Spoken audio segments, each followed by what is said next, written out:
Messieurs et dames, bienvenue sur ces plateaux tout à fait spéciaux dédiés au 17 mai. Comme vous le savez, 17 mai 1997, 17 mai 2021, voici 24 ans, jour pour jour, que Laurent Désiré Kabila, à la tête de l'AFDEL, avait déboulonné les 32 ans de règne du régime du maréchal Duzaï. Alors, 24 ans après, que reste-t-il de cette date? Élément de réponse dans cette émission tout à fait spéciale avec moi, Maître Arlette Obiak du CETUD. Bienvenue. Merci. Très heureux de vous retrouver. Le plaisir est partagé. À vos côtés, Monsieur Diabanda Mwananene de l'UDPS. Bienvenue. Merci. Vous allez bien? Oui, ça semble aller. Et juste en face de vous, Prince Epengue, cette figure bien connue de la Mouka. Merci d'être là. Merci pour l'invitation. Je veux saluer mes co-débatteurs, ainsi que tous ceux qui vous suivent. J'aimerais que vous gardiez la parole. 24 ans après, y a-t-il quelque chose que vous retenez de cette date? Il y a déjà une vive polémique, hein, déjà. Les tons s'élèvent déjà pour dire que ça ne sert à rien de continuer à célébrer cette date. Ça ne doit plus être une journée chômée et payée. Qu'en pensez-vous? Bien, merci pour la question. Je crois que je vais aborder cette question-là, c'est deux volets. Le volet historique et le volet politique. Je vais commencer par le volet historique. Musée, à l'époque, nous étions encore un peu plus jeunes qu'aujourd'hui. Musée constituait une réponse à la demande de l'opinion nationale congolaise, qui consistait à dire Mobutu a fait plus de 30 ans au pouvoir, avec des hauts et des bas, certainement avec beaucoup de bas, et que les Congolais voulaient en finir avec son régime. Ouais, 32 un régime autocratique et dictatorial, parmi les pires qu'on ait vus en Afrique noire. Et Musée est arrivé pour répondre à cette demande interne, ce qui a été fait. Et je pense qu'à l'époque, à 97, nous étions encore très jeunes. Ce qui symbolisait même la satisfaction de notre peuple, c'était l'accueil chaleureux, ou plus que chaleureux, l'euphorie de la population qui voyait l'arrivée des musées comme le bout du tunnel. Et nous tous, nous étions contents de voir Musée arriver. Bon, avec certainement des troupes de pays étrangers, mais néanmoins, l'objectif a été atteint, à notre sens. Faire partie de Mobutu. Très souvent, même la France avait besoin de pays alliés pour se libérer de l'occupation allemande. Et il n'y a pas que la France. C'est une assertion qui a été validée très souvent dans l'histoire. On peut recourir à une force étrangère pour libérer son peuple, quitte après demander à ceux qui sont venus vous accompagner de rentrer chez eux. Alors, ça, c'était l'aspect historique. Et parlant de l'aspect historique, je voudrais insister sur le fait que l'histoire est faite des gloires et des ignominies. On ne jette pas l'eau du bain avec le bébé. Il y a ce que nous avons accepté dans cette histoire-là, le fait que Musée est combattu avec les pays étrangers. Ils sont venus, nous ont libérés, entre guillemets. Maintenant, sur le plan politique, la suite s'est avérée catastrophique. Je peux emprunter votre mot. Donc, la suite n'a pas été à la hauteur de ce que nous espérions à l'époque. Les forces qui avaient accompagné, tout de suite, se sont révélées être des véritables charognards qui glanaient, qui fouillaient partout pour piller les richesses du Congo. D'ailleurs, personne ne l'avait si bien remarqué que Musée, qui disait, il pensait que Bizima Kalala, dont il n'arrivait même pas à prononcer le nom à l'époque, qui était son ministre des Affaires étrangères, aussitôt arrivé à Kinshasa, il partait, moi je suis un fils de Limité depuis 35 ans, et il partait dans des villas des mouvanciers, il prenait des belles voitures, il ramenait ça au Rwanda, en Ouganda, et aussitôt Musée s'en était rendu compte et il a voulu mettre fin à cette alliance-là. Mouzé arrive, il trouve un combattant, un patriote qui était Étienne Tshisekedi à cette époque, qui s'est battu depuis les années 80, qui lui a demandé la 82, qui lui a demandé la facture, et qui espérait qu'une fois Mobutu parti, nous allions nous mettre autour d'une table pour parler entre nous Congolais. Et Mouzé est venu avec les armes, mais il y a une force qui avait suffisamment fragilisé Mobutu sur le plan politique, c'était la force que Papa Étienne Tshisekedi incarnait. Malheureusement, Mouzé arrive, mal conseillé qu'il était, entouré de certains frères, je dirais pas swahiliphone, mais du Katanga, qui sont venus avec la notion de la terre utile du Katanga et qui pensaient que bon, maintenant c'est leur tour à eux et que maintenant il faut en profiter. Mouzé s'est renfermé, vivait dans une ville au point même de prendre Tshisekedi Étienne pour le renvoyer dans son village natal. Ce qui était un très mauvais signe pour tous ceux qui pensaient, qui espéraient beaucoup de choses dans Mouzé Kabila. Et c'était le départ d'une contestation. Nous étions petits quand on marchait les jours de son investiture au stade des Martyrs. Et déjà là, les gens avaient compris que Mouzé n'était pas celui qu'on croyait. Celui qui venait nous libérer. Et pourtant, on ne met aucun doute sur ça, son patriotisme, si l'amour qu'il avait. C'est un intellectuel, je veux dire, nationaliste validé, un homme qui avait des idées, qui s'est battu avec les moyens du bord pour sortir le Congo d'une situation catastrophique qu'il avait hérité de Mobutu. Malheureusement, Mouzé est arrivé et a voulu se mettre un peu dans la peau de Mobutu, faire du mobutisme sans Mobutu. Et malheureusement, et la suite, nous la connaissons. J'aimerais bien vous pour la suite, là, tout justement. Voilà. Les temps d'avoir les avis et réactions d'Arlette Odia, 24 ans après, que retenez-vous de cette date, de ces jours? Alors, je commence d'abord par saluer ce rappel historique fait par M. Prince Penke. Ça permet à ceux qui nous suivent de se remémorer l'esprit, c'est tout à fait normal. Mais c'est que nous, à notre niveau, avons le plus retenu. Pas seulement de l'histoire telle que les événements se sont déroulés, mais aussi même de ce rappel historique dont je vais faire allusion, c'est l'objectivité et la précision. C'est qui, ce jour-ci, manque à la plupart d'acteurs politiques. Ils avaient tous, d'une part, Étienne Tshisekedi, l'objectif était celui de mettre un terme au règne de Mobutu qui était devenu insupportable. Insupportable parce que dans toute démocratie, il faudrait que les alternances viennent rythmer la vie politique. Le fait déjà de patienter pendant 32 ans, c'était comme une routine, ce n'était plus supportable. Je pense que ce que nous avons vécu à l'époque se vit en ce moment dans certains autres pays d'Afrique. On peut citer le Cameroun, on peut citer le Congo-Brazzaville.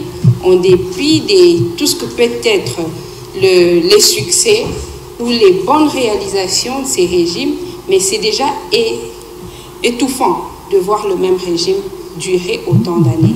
C'est donc à tort. Moi, j'ai toujours pensé que c'est à tort que l'on doit plus mettre les côtés positifs, les côtés négatifs de Mobutu en avant et le côté positif des côtés, parce qu'on sait que sous Mobutu, il a milité pour l'unité nationale, il a milité pour la force du Zaïre à l'époque. On l'a vu dans certaines photos en face de Kagame où celui-ci s'inclinait carrément. Donc c'était le grand Zaïre à l'époque. Et toutes ces choses-là, aujourd'hui lorsqu'on parle, certaines personnes ont tendance à l'oublier ou carrément à considérer que c'était des faits bénins. Moi j'ai toujours considéré que c'est plutôt la fatigue de cette routine-là et le rejet populaire.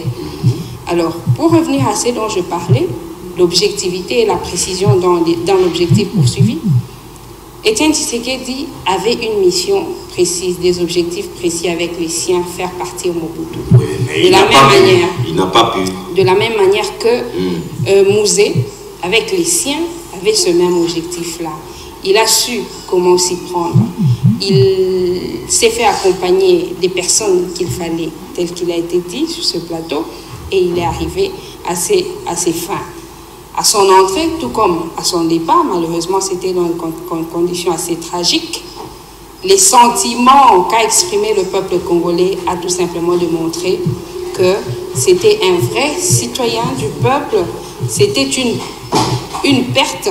Son départ a été une perte énorme pour le peuple congolais, autant que son arrivée a été un sujet de liesse et de joie populaire. C'est ainsi que l'occasion est saisie pour nous au niveau des CEDUC. Oui, 24 ans après.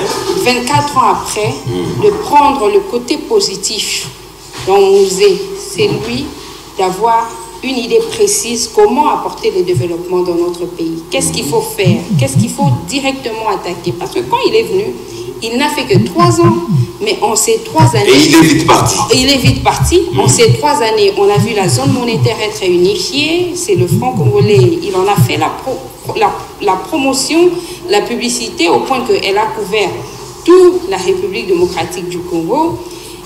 Il a mis en place les services nationaux par lesquels, heureusement que ça fonctionne jusqu'aujourd'hui, par lesquels, non seulement qu'il y a eu de l'emploi pour les citoyens congolais, il y a eu suffisamment à manger dans le plat du citoyen congolais. Et c'est tout cela qui nous fait vraiment penser que ça a été un grand temps pour notre pays. Mais faut-il continuer à célébrer cette date? Vous gardez la réponse parce que je reviens à vous. Le temps d'avoir dit à Banza Mwanamene de l'UDPS avec Etienne Tshisekedi au mouvement, danser avec le léopard ici, Mobutu, n'ont pas pu le faire partie. Il fallait attendre de jeunes gens en botte pour venir le faire. Et ça, c'est l'œuvre de Laurent Désiré Kabila. Quel souvenir gardez-vous de cette date? La date, pour moi, me rappelle réellement la désolation. Je ne peux en aucun moment me permettre... La désolation? Oui, la désolation. La situation que nous sommes en train de vivre aujourd'hui à l'est du pays est réellement due à l'arrivée de jeunes gens dont tu es en train de faire allusion. Après l'opération turquoise, non, il y a un élément de taille qu'il faut comprendre par rapport au combat politique. J'ai suivi la dame à mes côtés, elle était en train de parler de l'objectivité de la précision. Et dans l'objectivité, il faut savoir ce que l'on veut. On veut la démocratie. Et en son temps, Tshisekedi l'a dit, du vivant de Mobutu, il ne combat pas la personne, il combattait le système. Et c'est ce qu'il faut comprendre réellement. Et c'est cet élément qu'il faut relever. Et dans le contexte, je me dis, la chose la plus importante, c'est la fin. Et c'est la fin qui doit justifier le moyen. Et quand vous regardez réellement le combat de Mouzé par rapport à la fin, vous comprenez réellement que le combat ne nous a pas aidés. C'est que nous vivons aujourd'hui. 80% de nos généraux ont fait la guerre d'une manière ou d'une autre. Ils ont été rebelles. Si pas avec Mouzé, il a été rebelle avec le RCD. Si pas avec le RCD, avec le MLC. Et tu te dis, dans un pays pareil, il est réellement difficile de définir la sécurité, tout en sachant que beaucoup d'entre eux ont été impliqués dans de massacres. Et ça, c'est l'héritage de Mouzé. Et en dehors de cela, je me dis aussi, moi, je sais que la méthode et l'approche a toujours tendance à déterminer l'objectif que nous sommes en train de suivre. Et s'il fallait parler seulement de la dictature par rapport à l'individu Mobutu, il a rempli sa mission. Mais s'il faut parler de la dictature en tant que système, il nous a réellement retardé. Il nous a retardé, je ne dis même pas mieux, il nous a retardé. Pourquoi je me permets de le dire? Il y avait déjà un processus enclenché. Quel processus? Il y avait un processus enclenché. En 90, il n'y avait pas possibilité réellement de porter la petite cravate. Il n'y avait pas possibilité de faire le débat. Les 24 avril 1990, Mobutu a compris que les choses devaient bouger. Et les choses ont réellement bougé. Mais c'est un... Et il ne le faut jamais. Ouais, il est là, mais affaibli. Oui. S'il faut parler de son fils... Par la maladie. Oui, affaibli par la maladie. Voilà. Et quand tu parles de la maladie, ce n'est seulement pas la maladie. Il faut suivre aussi le contexte socio-politique international. Il y a un élément de taille qu'il faut voir par rapport à cela. Le monde était en train de bouger. La sortie de Mandela de prison, la chute du mur de Berlin, tout cela était en train de jouer. Et Mobutu avait compris qu'il fallait réellement, nécessairement, avec la fin de l'URSS, faire bouger les choses. Et en voulant faire bouger les choses, le processus était enclenché. Mobutu, vouloir ou pas, il allait réellement abandonner le règne du pouvoir. Par une méthode qui nous aurait permis réellement de décoller et on n'aurait pas vécu Mouzé. Mais malheureusement pour nous, Mouzé est venu couper ce processus qui était enclenché Et quand il est arrivé... C'est le processus d'enlisement de la démocratie. Non. Parce que rien n'est bougé. Non, les choses bougeaient. C'était le statu quo. Les choses bougeaient. Mobutu a fui Kinshasa pour Guado à Mbele. Parce qu'il avait compris qu'il pouvait réellement vivre ce que Ceausescu avait vécu de l'autre côté. Il y avait possibilité de détendre chez lui avec la masse et voir réellement que les gens pouvaient l'avoir entre les mains. Et il comprenait tout ça. Il pouvait y avoir vraiment une vraie révolution. Et Mouzé est venu couper ce processus. Et je me dis, quand il a coupé le processus, directement, c'est Saint-Pierre qu'on avait déshabillé pour habiller Saint-Paul. Et un autre système s'est implanté, des dictatures, qui ne nous a pas permis d'aller... Donc on a vécu du Mobutisme sans Mobutu. Du Mobutisme sans Mobutu. C'était la même chose, oui. Oui, c'était la même chose. On le sait, qu'est-ce qu'on était en train de vivre ici. On entrait réellement dans un concert de Koffi Olomide, 5 sur 5. On arrivait, on disait aux jeunes garçons qui avaient des boucles d'oreilles que tu ne pouvais pas te permettre de mettre réellement une boucle d'oreille. On disait aux filles qui avaient des pantalons comme à 88, tu n'avais pas le droit de mettre un pantalon. Non, nous sommes quand même africains. Mais quand on est africain, on n'a pas le droit de mettre un pantalon, mais aujourd'hui on le met. Continuer à célébrer cette date à la... Non, moi je non, là je vais vous garder. Bon, c'est la deuxième partie de l'émission. Le temps de recevoir Maître Pati Lendo. Bienvenue, Maître. Bonjour et bienvenue aux téléspectateurs de Kin 24. 17 mai 97, 17 mai 2021, 24 ans jour pour jour, 24 ans, c'est quand même toute une vie, hein? Alors, si nous devons faire une sorte de remontade à remonter les temps, qu'est-ce qui vous a le plus marqué en ce jour du 17 mai? En ce jour merci à l'invitation. En ce jour du 17 mai, oui. 2021 ou 2020, ou c'est pas 2019 ou 1997, parce que 17 mai a une souche. Oui. C'est 17 mai 1997, oui. N'est-ce pas? Oui. Qu'est-ce qui qu'est-ce que... C'est-à-dire avec les reculs, hein, 24 ans après, mais oui. Plus de 2 décennies. Commençons d'abord par la date. Oui. Le 17 mai, c'est une date historique. On ne saurait pas effacer l'histoire parce qu'on veut faire ce qu'on veut faire en congolais. Et l'histoire, c'est quoi? L'histoire, c'est l'ensemble des pas que nous marquons. Et le pas le plus important, le pas le plus disant, comme qui dirait en français, ce sont ces pas-là que nous retenons et ce sont ces pas-là dont la somme constitue en fait la trame comportementale du peuple. Et le 17 mai, c'était ce qui était hier un mystère, ce qui était hier une force imbattable, c'est avéré purement un simple mythe, voyez-vous. C'était le couronnement. Et moi, je me souviens encore, j'étais d'abord magistrat à Idiofa, et à l'approche des rebelles, j'ai dû prendre mon courage pour me rapprocher un peu de Kinshasa. Et je vivais les différentes péripéties de nos amis de l'AFDEL jusqu'à la prise du pouvoir. Et Mobutu, qui était grand, qui était pratiquement un demi-dieu, s'est avéré pratiquement de la poussière, comme dit la Bible. Donc, le 17 mai a scellé en fait le pacte de ce qu'on pourra dire que l'homme n'est que poussière, il retournera à la poussière, et que la puissance, ce n'est pas dans l'homme. L'homme est petit. L'homme est petit sur la terre. Voilà, donc ces gens-là ont pu marquer un pas décisif dans la marche de notre histoire politique.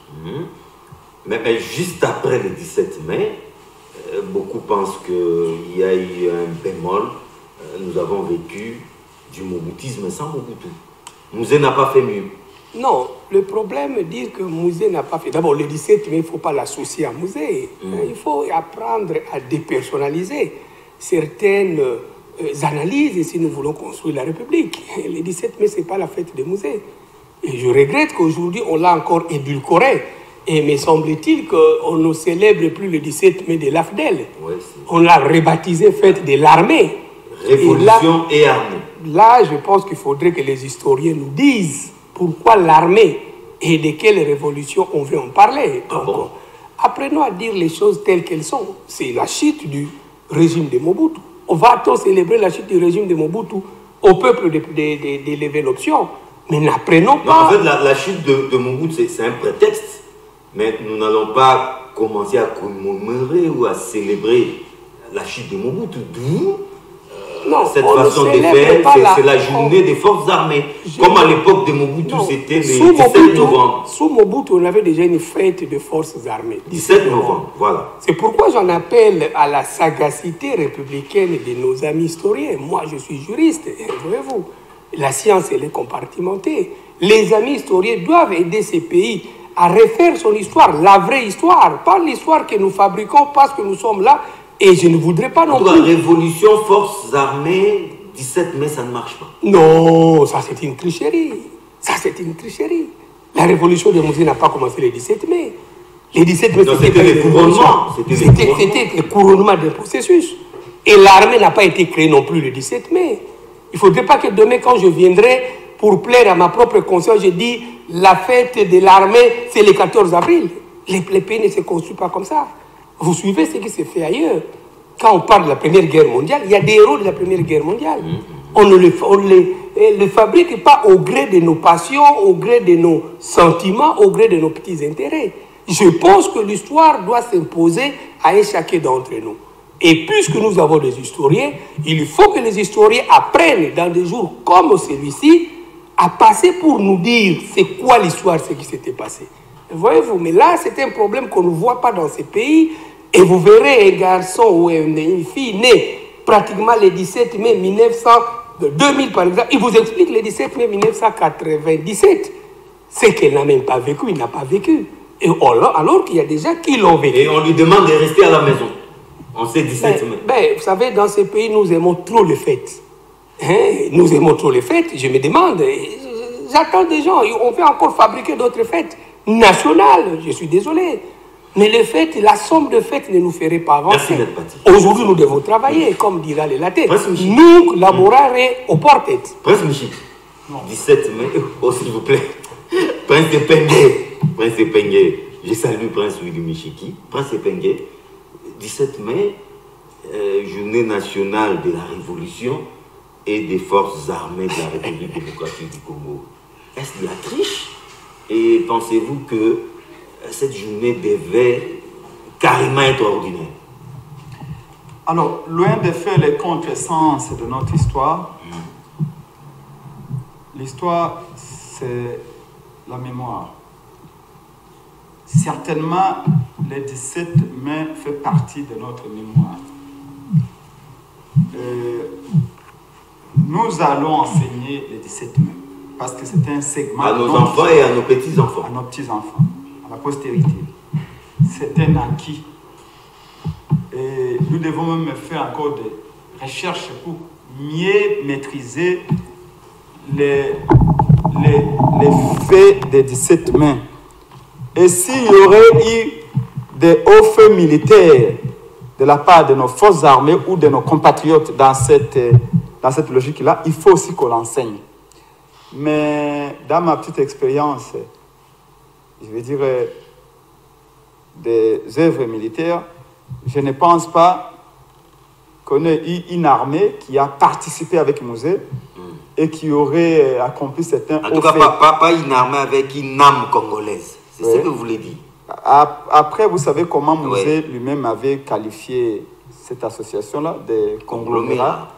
Donc, Mouzé, par sa franchise légendaire, voyez-vous qu'à la fin, il s'est fait lui-même une définition de ce qu'il a accompagné.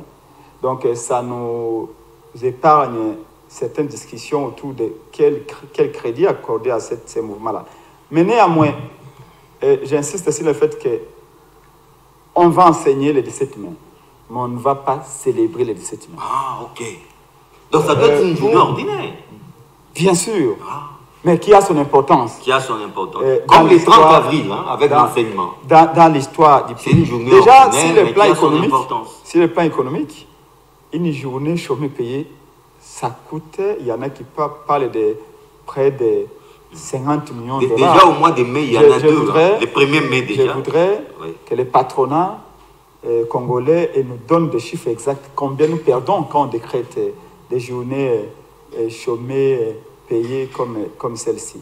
Mais néanmoins, je continue à insister que nous allons enseigner le 17 mai, mais nous n'allons pas célébrer le 17 mai. Merci, Merci. Dans la mesure où il y a beaucoup de zones d'ombre qui continuent d'entourer certaines étapes de cette libération entre guillemets. C'est vrai, enseigner le 17 mai, c'est une date déjà indélébile, on ne peut plus l'effacer, mais est-ce pour autant, faut-il la célébrer, faut-il rester à la maison, journée, chômée et payée? Prince et visiblement Maître Paty Lendo aussi disent non. Alors sur la négation de M. Prince surtout, ce qui attire le plus mon attention, c'est l'aspect économique, à voir ce que nous perdons par rapport à ce que nous gagnons lorsque une journée est dite fériée, chômée et payée. Mais par rapport aussi à l'histoire, j'aimerais que l'on soit quand même tous d'accord que ce n'est pas une journée ordinaire. Même pour ceux qui pensent qu'après Mouzé s'était trompé dans sa lutte, dans la suite du combat et de la lutte. Mais nous sommes quand même tous d'accord que c'était une journée exceptionnelle, une journée particulière. Mais oui, tout le monde est d'accord. S'il faut encore rappeler l'autre volet de l'histoire, c'est que depuis les années 60, jusqu'à ce qu'on est arrivé aux années 90, avec la vague des alternances, ce n'est pas seulement ici, ce n'est pas seulement en République démocratique du Congo, ça serait une façon de s'accorder beaucoup trop d'importance pour soi-même. C'était une question des vagues. Vous allez en 1960, c'était un peu partout dans tous les pays d'Afrique. Les indépendances.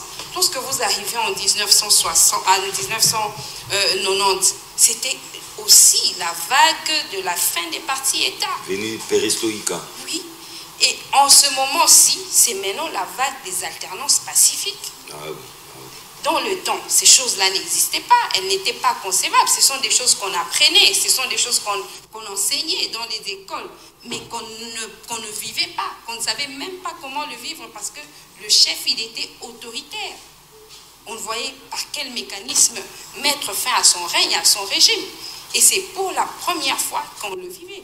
J'ai eu un débat aujourd'hui avec quelqu'un lorsque je dis que Mouzé doit être considéré comme le père de la première alternance politique dans notre pays. Ah bon? Alternance politique? C'est tout à fait mon avis. Et après comment Mouzé a accédé au pouvoir? Après mon débat, là n'est pas le problème. Pour moi, l'alternance signifie qu'il y a un courant... Un entrant et un sortant. Non, pas seulement un entrant et un sortant, mais celui qui entre était... je dirais, opposant au régime qui était en place, parce qu'on ne peut pas considérer que Mobutu a connu l'alternance lorsqu'il venait après Kasavubu, tout simplement parce qu'il était l'un des compagnons de Lumumba, de Mobutu, de Kasavubu. Mais avec Mouzé, c'était quelqu'un qui s'opposait au régime en place, celui de Mobutu, qui est arrivé un opposant a accédé au pouvoir. Mais c'est ça, c'est ce que moi je pense. Mais à la seule différence que cette alternance, elle n'était pas pacifique. C'est là la nuance. Et puisque c'était le début d'un haut fait dans la vie d'une république, je trouve que c'est tout à fait normal et logique qu'elle soit l'une des journées célébrées à la manière dont elle est célébrée jusqu'à ce jour. Férié, chômé et payé. On n'y touche pas. C'est ce que moi je pense.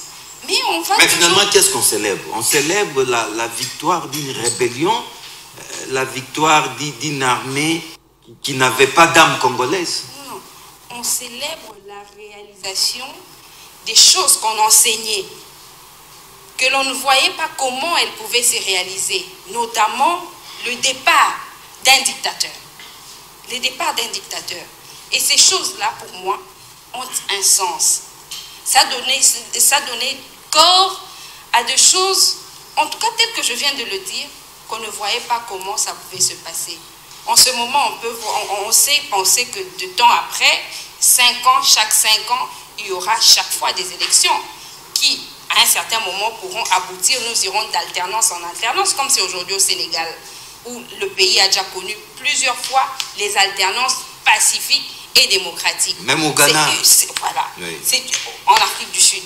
C'est un peu dans plusieurs pays. On pense que c'est déjà aussi les débuts chez nous en République démocratique du Congo. Je pense que pour ces raisons-là, en dehors de l'aspect économique qui moi aussi m'inquiète et m'intéresse, on va s'adonner notamment à ceux qui sont spécialisés en ces domaines, mais par rapport à la particularité de cette journée, pour moi, je pense qu'elle tient et elle doit être fêtée dans les mêmes conditions. 17 mai doit-on exhumer, non, extirper, voulais-je dire, cette date des journées officielles déclarées chômées et payant en République démocratique du Congo?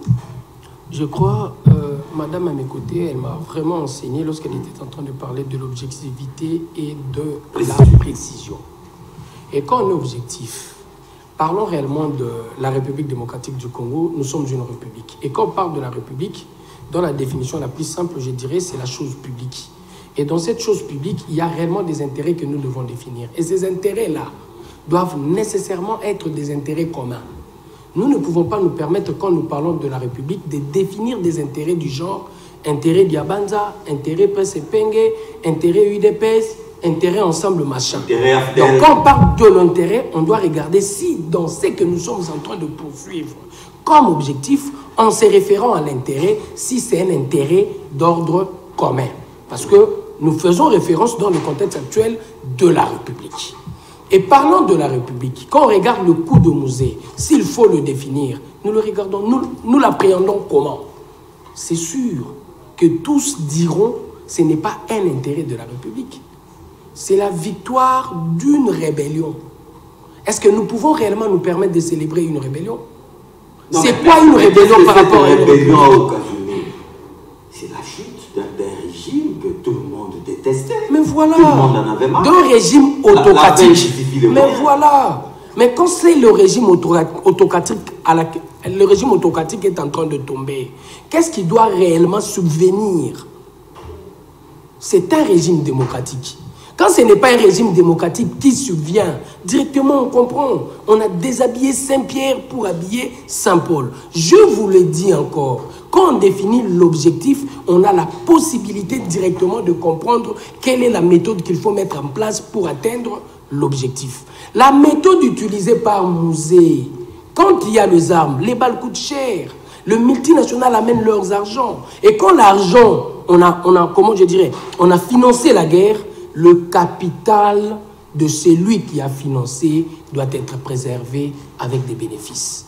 Et ceux-là qui ont financé, ils sont dans l'obligation de dire à l'autre, le patron, c'est nous. Le patron ne sera jamais le peuple. Mais dans le combat contre Mobutu, qu'est-ce qu'on voulait? On voulait faire de notre peuple le patron de la République. La souveraineté devait réellement revenir au peuple. Mais ce n'est pas la chose qui a été faite. Et quand l'objectif n'a pas été atteint, on ne peut pas se permettre réellement de commémorer une journée qui est en train de piétiner la chose commune, la République. La journée ne commémore en rien les intérêts de la République. On ne célèbre pas cette journée comme telle, c'est la journée de la Révolution. Et je le dis, je reviens sur ce que notre ami a dit. Oui. Tu vois, la dimension économique m'intéresse moins. Là n'est pas le problème. La chose la plus importante pour moi, c'est l'idée qui sous-tend à l'acte qu'on est en train de poser. Pourquoi je commémore? Si cette idée peut réellement permettre à la jeunesse qui va venir après nous de comprendre qu'il est important de commémorer la journée parce que la journée est en train d'honorer la République, ça serait une très bonne chose. Mais dans le contexte actuel, nous comprenons qu'on est en train de commémorer une rébellion. Et par rapport à cette rébellion, qui gagne la République? Qui gagne la République? Financé de l'extérieur, nous le savons. Au Qatar a déjà Musée d'être en train de signer des contrats. Mais oui, les prix à payer pour quel objectif? Pour quel objectif? Remplacer le régime autocratique par un autre régime autocratique. La chose la plus importante quand on est en train de définir le combat, comme le dit réellement madame, en premier c'est l'objectif. L'objectif poursuivi par tous, c'était l'avènement de la démocratie. Telle n'a pas été la chose avec Musée. Et nous comprenons quelque part que nous ne pouvons pas nous permettre de commémorer quelque chose qui est en train de jeter du discrédit sur l'appareil commun qui est la République. Merci Diabata, mon ami. Mais Pati Lendo, vous étiez le premier à lancer ce débat. 17 mai, les Congolais doivent travailler en ces jours parce que le pays va mal. Ben, si ce n'était que le pays va bien ou le pays va mal, bon, je pense qu'il n'y aurait pas match. Comme diraient bien les Quinois. Mais je voudrais souligner une chose. Autant les élections aux États-Unis, les différentes alternances en Afrique, les différentes rébellions ne sont l'œuvre des multinationales. La politique elle-même repose sur la puissance de l'argent. Donc ce n'est pas que la rébellion qui nous ferait passer au pouvoir au prix de l'argent. La Coca-Cola, c'est une grande puissance aux États-Unis. Quel est ce chef d'État américain qui se passerait des intérêts juifs des États-Unis? Vous avez suivi Obama, vous avez suivi Trump avec la question palestino-israélienne. C'était la puissance de l'argent qui a tranché et qui impose une ligne de conduite au chef d'État américain. Mais néanmoins, encore une fois, je reviens sur le creuset historique. Je me rends de plus en plus compte que ce pays n'a pas de chance. Pourquoi il n'a pas de chance? Tant que nous ne nous donnerons pas la peine de donner du contenu à notre passé, nous allons rater notre présent. Et je crains pour notre avenir. Voyez-vous, moi j'ai eu la chance non seulement d'accompagner ces processus de libération, mais j'ai connu Mouzé. Vous avez travaillé avec lui? J'ai travaillé avec Mouzé, j'ai connu Mouzé, j'ai connu le premier gouvernement de Mouzé.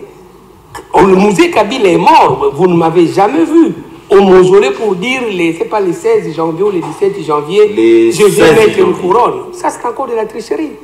J'ai connu Mouzé, je vois les gens se dire à l'époque, pour plaire à un système ou à un régime qui était en place, on est kabiliste, n'est-ce pas? On est, je ne sais pas quoi, mouzéiste. Mais non, ça c'est de la tricherie. Je vous assure, Mouzé passait des nuits entières en train de pleurer. Pourquoi? Pourquoi? Parce que le pays allait mal. Il pleurait. Souvenez-vous, Mouzé qui rentrait de l'aéroport, je crois d'Harare, il arrive au niveau de la 7e rue, il croise une harpe de gens qui font le pied jusqu'à vers Tcham. Mouzé s'est arrêté avec son cortège.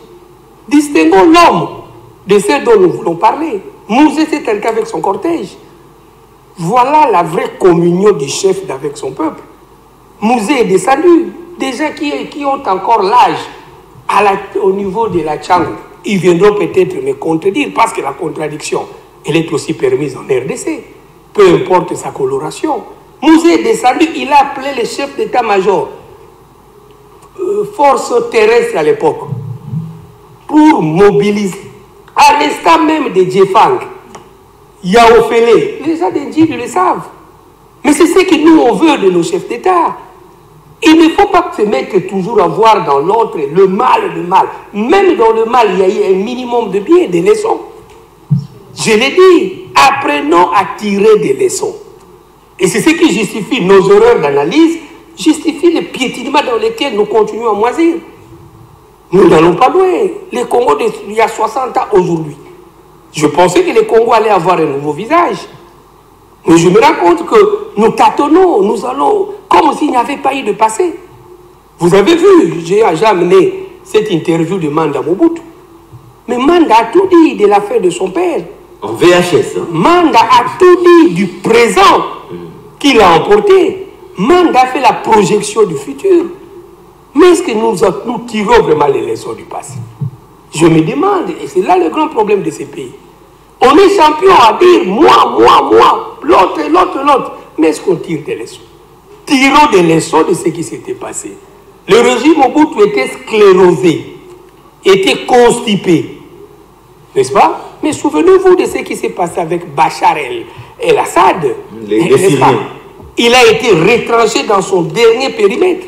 Mais il a fini par reprendre le poil. Il est là jusqu'à ce jour. Contrairement à Kadhafi. Reconnaissons à ces musées le courage d'avoir pris la position qu'ils ont prise là pour nous amener là où nous en sommes. Parce que nous nous sommes mis d'accord, nous tous, que Mobutu fut un verrou au développement. C'était la constipation. On pouvait rester comme ça. Pour le dictateur, ça ne fait rien que le pays s'embrase. L'essentiel que lui soit là.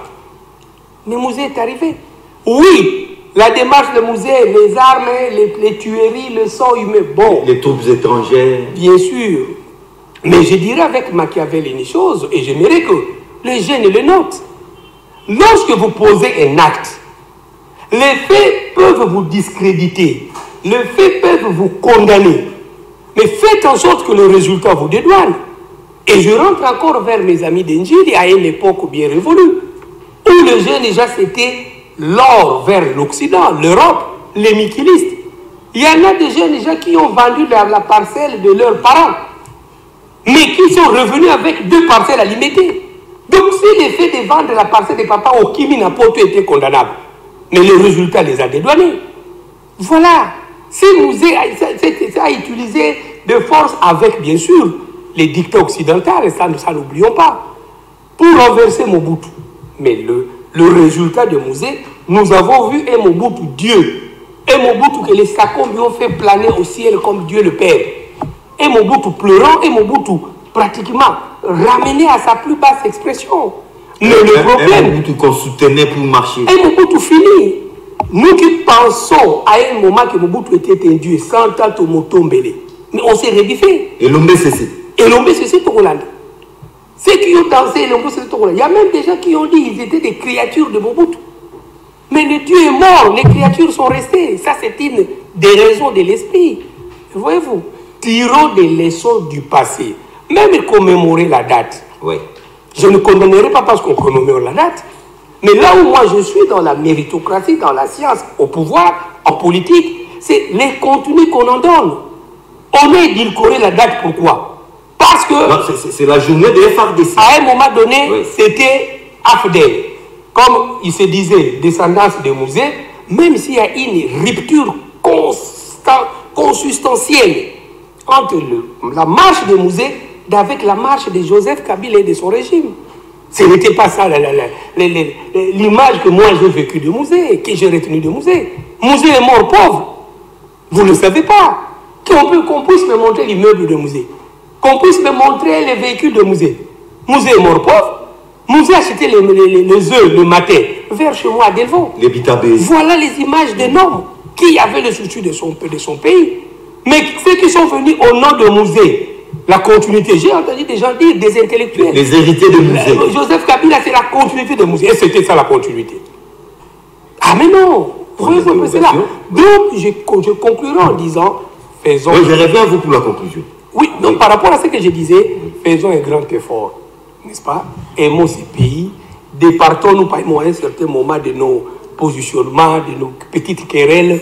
Voyons, comme ça a été dit, la République, l'intérêt, l'idéal commun. C'est cet idéal-là qui va nous faire pratiquement, qui justifierait nos positions, qui justifierait nos arguments, qui justifierait notre combat. Merci beaucoup. Alors, Prince Epengue, c'est le dernier tour d'étape, c'est vraiment la conclusion par rapport à cette journée spéciale et ces plateaux spéciaux dédiés au 17 mai. Non, ce que je voudrais que les gens retiennent, c'est que Mouzé est arrivé à Kinshasa en réponse aux revendications de notre peuple. Le peuple voulait en finir avec le régime dictatorial de Mobutu. Nous étions avec le vieux Etienne Tshisekedi Ouamoulou Mbappé à son âme, qui avait certainement fragilisé Mobutu, mais qui n'a pas pu mettre un terme à ce régime-là. Nous est arrivé. Et je disais que la joie qui avait caractérisé l'entrée de Mouzé est le symbole même de cette adhésion populaire à sa démarche. En Sciences Po, on dit que c'est lui qui a la capacité de faire un coup d'État qui le fasse, à condition d'être sûr d'atteindre les objectifs.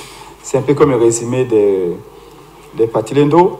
Si vous atteignez les objectifs, tout le monde vous applaudit. Mais si vous échouez, même ta propre femme va avoir de distance avec vous. Mouzé a compris que le peuple voulait en finir avec Mobutu. Il est venu, je ne parle pas de mots libérés, il a donné une réponse claire à ce que le peuple voulait. Maintenant, on insiste ici le fait qu'il faut qu'on tire des leçons de cette arrivée de Mouzé. Et c'est important. Parce que toutes les nations dites grandes aujourd'hui sont celles qui ont si tiré les leçons de leur passé. Celui qui ne sait pas d'où il vient, il ne saura pas où il va. Et il y a des choses qu'on ne saura plus répéter dans certaines nations parce qu'ils ont aussi tiré les leçons de ce qu'ils ont connu comme histoire. Mais pourquoi au Congo, on a l'impression de répéter l'histoire? Jusqu'à aujourd'hui, personne ne peut me dire ici qu'on a... Depuis les années, Lumumba était d'abord un élu, député national. Lumumba a été élu dans un régime parlementaire que nous avions. Kasavubu aussi a été élu par la majorité parlementaire qui appartenait à Lumumba. Mais après cette époque, le premier coup d'État de Mobutu, c'est août 60, deuxième coup d'État 65. Et depuis, on n'a jamais eu un chef de l'État élu jusqu'à ce jour. Kabila père, vous l'avez souligné, qui a élu Kabila père? Personne. Il s'est autoproclamé président, il est venu. Qui a élu Joseph Kabila? Personne. Au début, personne, mais après, il a été constitutionnellement... Je suis extrêmement sérieux. De la même manière, Félix Tshisekedi n'a pas été élu. Et là, nous arrivons dans une situation où on a combien? 4-5 chefs d'État qui n'ont pas été qui sont des non-élus. Et peut-être qui ont dirigé le pays. Comment on fait en sorte de tirer les leçons de cette histoire pour que demain, nous ne puissions pas être condamnés à la répéter? C'est là où je dis, nous n'allons pas faire le contresens dans tout. Mouzé a fait sa part, Mobutu a fait sa part, même les très controversés Joseph Kabila a fait sa part. Comme je l'ai dit, l'histoire est faite de gloire et des ignominies. Et le plus important, qu'est-ce qu'on fait de cette histoire-là? Après l'avoir étudiée, qu'est-ce que nous tirons pour que demain nous puissions réajuster les tirs? Et ce qui me concerne aujourd'hui, comme président d'un parti politique ADD Congo, comme un des communicateurs de la MOUCA, c'est de dire, voilà, de tout ce qu'on a vécu comme histoire, on peut dire que c'est une trajectoire normale dans l'évolution de toutes les nations. Mais maintenant, nous ne voulons plus, je veux dire quoi, évoluer, nous voulons progresser. Et on ne progresse qu'en se reposant sur la démocratie, qui au jour d'aujourd'hui, c'est le moins mauvais système politique qu'on puisse voir dans toute l'humanité. Nous allons lentement mais sûrement vers de nouvelles échéances électorales. En lisant l'histoire du Congo, le parcours de chacun de ces dirigeants-là, qu'est-ce qu'on peut tirer de positif? Qu'est-ce qu'on peut écarter parce que ça ne sera pas bénéfique pour la patrie? Et comment on peut atterrir pour que cette fois-ci, nous n'allions plus à contester demain, parce que demain, le régime Kabila est parti, le régime de M. Félix Tshilombo-là, demain, on va nous proposer d'autres dates à célébrer, et que nous autres, nous serons obligés de contester. Vous avez entendu la députée proche de l'IDPS, Ariette Ouamoukou, n'est pas la cité, qui dit, il fait une proposition de loi pour que Tshisekedi puisse être déclaré héros national. Tshisekedi père. Oui, Étienne. Je reconnais qu'en tout cas, moi, quand j'ai entendu ça, je me suis dit, bon, ça c'est pour amuser la galerie. Une députée qui a passé, elle est à sa 3e législature, qui ne propose absolument rien. Mais c'est sa première proposition. Je la vois souvent au Parlement. Il se réveille au moment de vote, quand le vote est engagé. Qui sont pour, ils lèvent la main droite. Qui sont contre, ils lèvent la main gauche. Qui s'abstiennent, ils lèvent toutes les deux mains. Et là, tout à coup, ils sont avec une loi, une proposition de loi. Mais voilà pour amuser la galerie. Et demain, ça sera encore contesté. Oui. Encore une fois, il y a des dates qui doivent forcément nous mettre ensemble. Oui. Tel que les 30 juin. Ça ne s'existe pas. Tel que les 30 juin. Je ne vois pas un Congolais digne de ce nom venir sur ces plateaux pour faire le compte récent du 30 juin. Il y a d'autres dates exceptionnelles parce que nous sommes une nation. Une nation définie comme une communauté de destin. Il y a forcément des dates que nous mettons tous d'accord, mais je reconnais bien que la démocratie, c'est la contradiction. Mais il y en a d'autres qui sont très discutables. Qui sont très discutables. Mais pourquoi elles sont discutables? C'est parce qu'il y en a qui... pour des raisons purement politiques, veulent mettre certaines dates à la postérité alors qu'elles ne le méritent pas. Et donc, c'est important qu'aujourd'hui, qu'on ne parle plus de dictature, qu'en ce moment où Madame l'a souligné à juste titre, des pays comme le Ghana, comme le Sénégal, comme le Nigeria, comme l'Afrique du Sud aujourd'hui, on ne parle plus de « Ah, la France a parlé, la France a son candidat ». Les États-Unis, aujourd'hui, en Afrique du Sud, tu ne peux pas dire que la France ou les États-Unis ont choisi un candidat. C'est le peuple sud-africain qui choisit les candidats. Dès qu'on choisit, le peuple les choisit, personne personne, même pas l'Amérique, qui va dire non, moi je vais tel, non. Donc, il faut continuer les leçons de notre histoire. C'est extrêmement important. Merci, Principe. Je veux conclure mon propos en contredisant Maître Diabanza d'ailleurs, avec les termes utilisés par Étienne. Non, il n'est pas maître avocat. Ah, ok, excusez-moi. Alors, je vais le contredire avec ce que disait Étienne Tshisekedi lui-même. Donnez à ce pays tout ce dont vous disposez, devenu grand, il vous le rendra en abondance.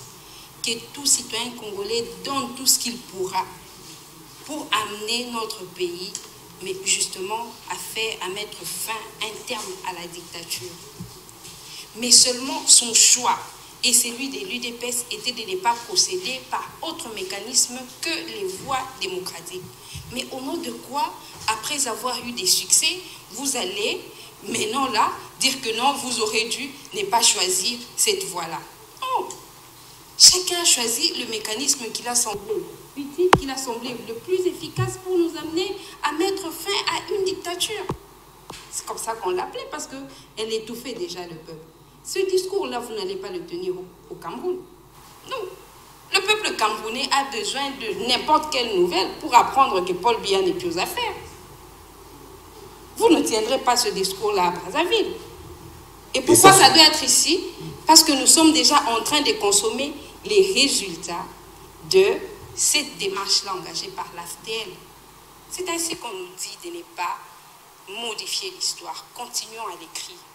Continuons à l'écrire, ça va servir pour les générations à venir. C'est ainsi que je suis vraiment en train d'épouser les avis de mes co-débatteurs en face, qui disent que donnons un contenu. Et le bon, à ces jours-là, donnons-les un bon contenu. Jusque-là, les contenus laissent à désirer. C'est l'impression que vous avez. Mais surtout qu'en ce moment, c'est l'UDPS et les troupes Tshisekedi qui sont au pouvoir. Vous les entendez parler. Pour eux, mais non, il faut carrément passer l'éponge sur ce qui a été fait par le passé. Et c'est ça, dénaturer l'histoire. Mais vu qu'ils sont au pouvoir, ça risque de prendre forme. Et on aura donné un faux contenu à certains jours pour nous en proposer d'autres. En ce moment, l'UDPS n'a encore pas fait ce preuve par rapport à certaines démonstrations qui peuvent nous pousser à célébrer certaines journées, comme l'a dit KCPD.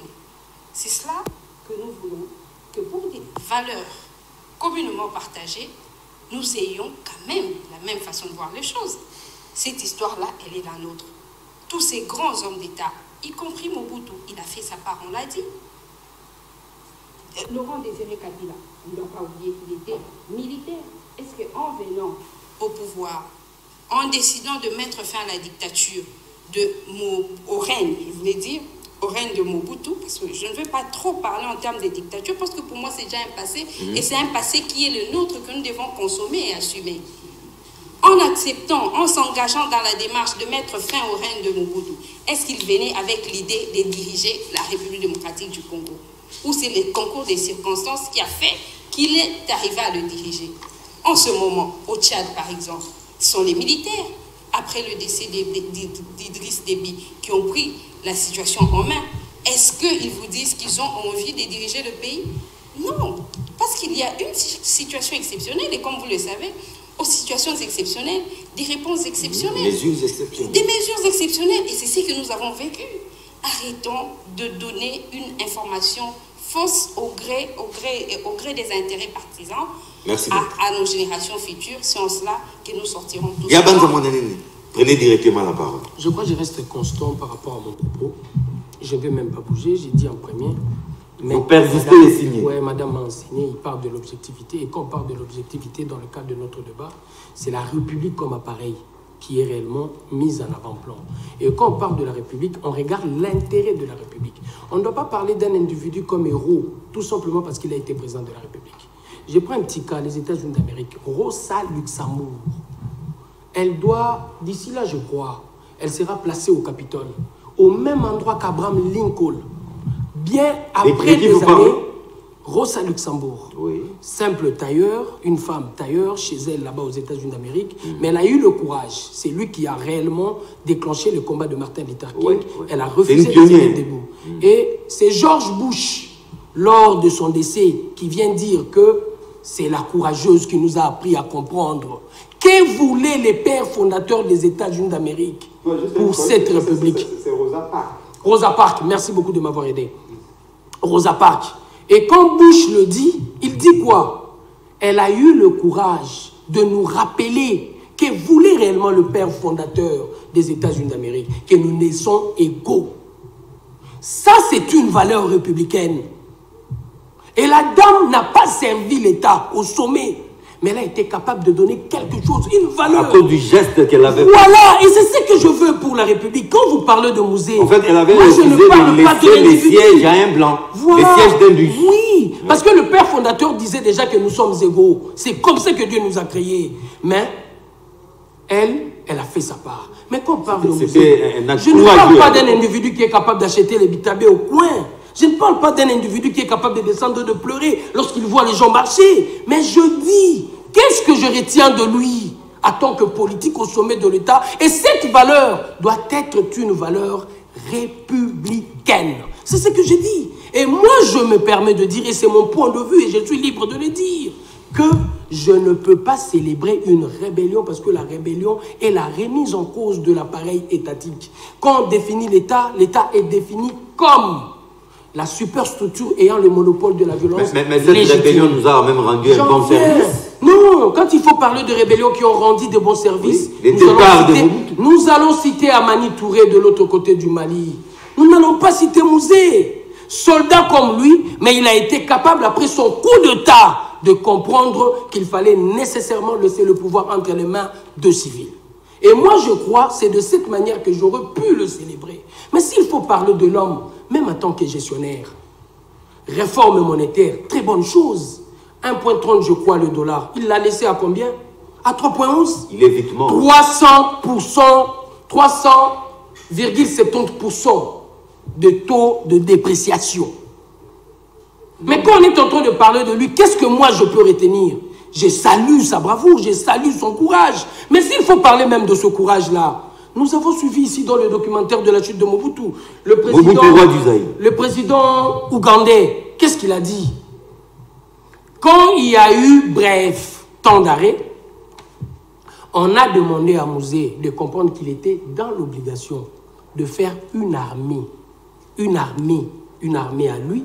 Il ne l'a pas fait, il était en train de compter sur les armées des autres. Ça, c'est Museveni qui est en train de lui dire.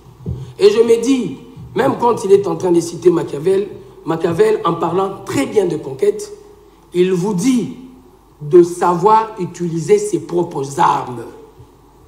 Quand on est en train d'utiliser les mercenaires, vous verrez, nous allons vivre ce qu'on a vécu. La révolution de 2 août, qui était une révolution de palais, quelqu'un qui a été chef d'état-major dans l'histoire des armées dans 2 pays voisins, je me dis quelque part, il laisse beaucoup de choses à désirer. Merci bien. Et partant de cela, nous devons comprendre ce que l'on veut pour la République. Essayons, nous tous, quand on parle de la République, de regarder beaucoup plus de valeurs républicaines, sans parti pris. Je cite Rosa Parks. De la même manière, on peut dire, de l'autre côté, on est en train de voir le docteur qui répare les femmes, Mukwege.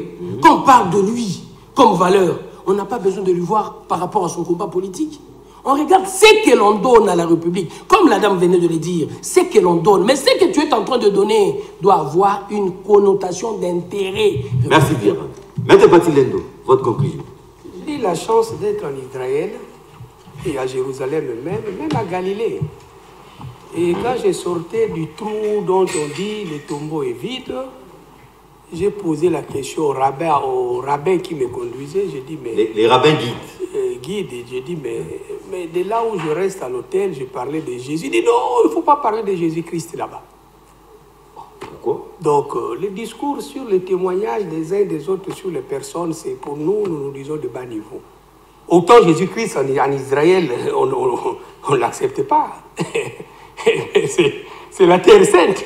Et autant on n'imposerait pas un témoignage sur John. Tout pied, tout attentif que tu sois. Donc voilà. Mais le problème dans ces pays, et là j'insiste encore une fois, il faut que le gouvernement fasse de l'histoire un combat de reconquête mentale. Et il faut que nous ayons des historiens.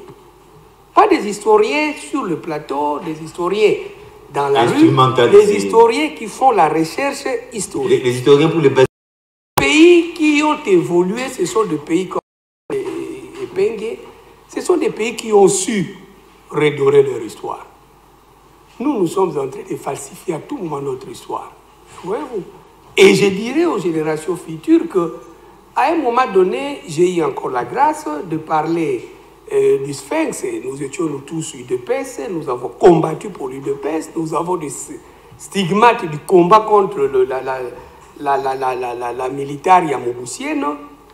Je parlais de Sphinx et Étienne Tshisekedi. Mais les enfants Mobutu, qui furent par Dieu merci des amis, ils ont dit de Tshisekedi. Nous ne comprenons rien de tonton Étienne. Il était ami à papa, il était soyeux. Papa, quand il parle de lui, il regrette. Du coup, Mobutu ne comprenait pas qu'il y avait des gens de conviction. Et les jeunes doivent comprendre. Le Étienne Tshisekedi dont nous continuerons à honorer la mémoire constitue en fait une somme de convictions personnelles, de valeurs intrinsèquement individuelles qu'il sécrétait, n'est-ce pas? Et parmi ces valeurs-là, la conformité de ses rêves d'avec le peuple que nous étions, qui l'entourait à un moment donné. Et c'est ce que j'ai noté dans le musée. Qu'un chef d'État voit une harpe de gens faire le pied, s'arrêter, pleurer et imposer une solution. Mais quoi de plus démocratique? Et lorsqu'on dit de ce chef, il est dictateur, je me dis, mais on n'a pas la définition de la dictature. Ou peut-être on ne l'a pas bien connu. C'est pourquoi j'en appelle à mon jeune frère, l'actuel ministre de Jeunesse et Nouvelle Citoyenneté. Nous devons nous battre pour donner du contenu à certains agrégats des paradigmes de la raison républicaine. Sinon, à la manière dont les télévisions font... Aussitôt arrivé, il a eu à gérer les incidents des stades de martyrs. Je vous dis, de la manière dont je vois les chaînes pulluler et diffuser des choses, je crains pour l'âme de la République à travers nos enfants. Et je crains que l'histoire de ces pays ne soit que le reflet de nos passions, de nos individualités, de notre activisme. Et que chacun de ces pays, dans ces pays, au pays même, puisse se constituer, comme dirait la Bible, en parfum de bonne odeur, une bonne sémence pour la République. Alors nous réussirons. Il était question de comprendre cette journée, la date du 17 mai 1997. Je crois que nous avons tenté de le faire, du choc des idées jaillit la lumière. Merci à vous. Rediffusion c'est mardi à partir de 11h. On se retrouve lundi prochain à la même heure. Au revoir.